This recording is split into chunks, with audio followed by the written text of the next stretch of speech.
আমাদের এত আলখেল্লা পড়ার কারণ হচ্ছে আমরা এখন তার্কিতে আছি, ইস্তাম্বুল, এবং এখানে টেম্পারেচার খুবই লো, মানে 3 degree Celsius 4 degree Celsius temperature এখন। তো বাইরে অনেক বেশি ঠান্ডা এবং খুব ঠান্ডা বাতাস, তারপরও রোদ আছে এবং রোদে থাকার জন্য ওয়েদারটা খুব ভালো লাগতেছে আমার।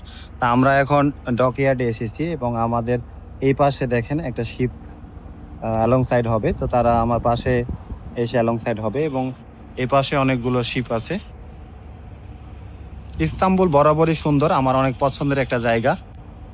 আশা করি আমার অনেক দিন পরে আমার পছন্দের জায়গায় বেশি ঘোরাঘুরি করার সুযোগ হয়েছে, কারণ আমরা যখন ডকইয়ার্ডে থাকি তখন রাতের বেলা কোনো কাজ হয় না, শুধুমাত্র দিনে সকাল 8টা থেকে 5টা পর্যন্ত কাজ হয়। তখন রাতের বেলা আমাদের পুরোপুরি রেস্ট, তখন আমরা বাইরে ঘোরাঘুরি করার সুযোগ পাবো এবং লম্বা সময় ধরে এখানে পোর্টে থাকে এবং কাজের প্রেশার ততটা থাকবে না আশা করি রাতের বেলা। তো আশা করি আপনাদের সাথে নতুন নতুন ভিডিও নিয়ে বিভিন্ন এক্সপিরিয়েন্স শেয়ার করতে পারবো। তো যারা আমাকে নতুন দেখছেন, আমি হচ্ছি ওয়াহিদ হাসান নয়ন, আমি সমুদ্র রিলেটেড ভিডিও বানিয়ে থাকি এবং আমার ভিডিও ভালো লাগলে অবশ্যই কমেন্ট বক্সে জানাবেন, আর কি টপিক নিয়ে ভিডিও চান সেটাও জানাতে পারেন। সবাই ভালো থাকবেন, আমার জন্য দোয়া রাখবেন। আসসালামু আলাইকুম।